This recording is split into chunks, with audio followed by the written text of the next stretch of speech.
right, joining us now is Pennsylvania's great senator, Mr. Dave McCormick. Senator McCormick, welcome as always.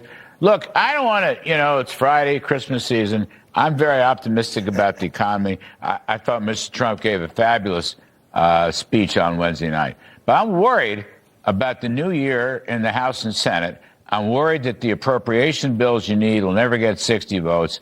And I'm worried that there's another shutdown out there that the Democrats want to sabotage the economy. Tell me I shouldn't worry, Senator.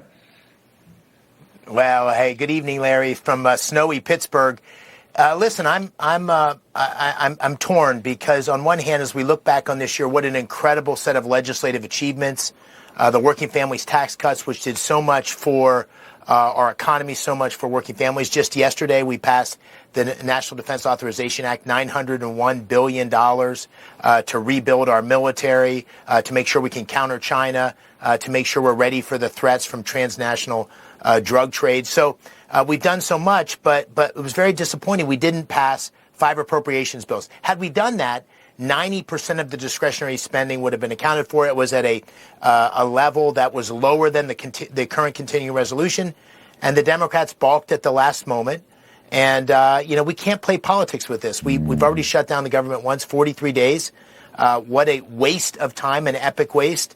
And so I'm hopeful we can find some common ground here early in the new year. But the Democrats are going to have to be willing to be reasonable and get forward on normal order. These appropriations bills were passed out of committee with bipartisan support. Yeah, it's just that you got to have 60 votes. Have you thought much? President Trump keeps saying, get rid of the filibuster, get rid of the 60 votes, and if the Dems would do it if they had the authority. Maybe he's right about that. It sounds like a radical idea. Yeah. But maybe it's the only way to conduct business.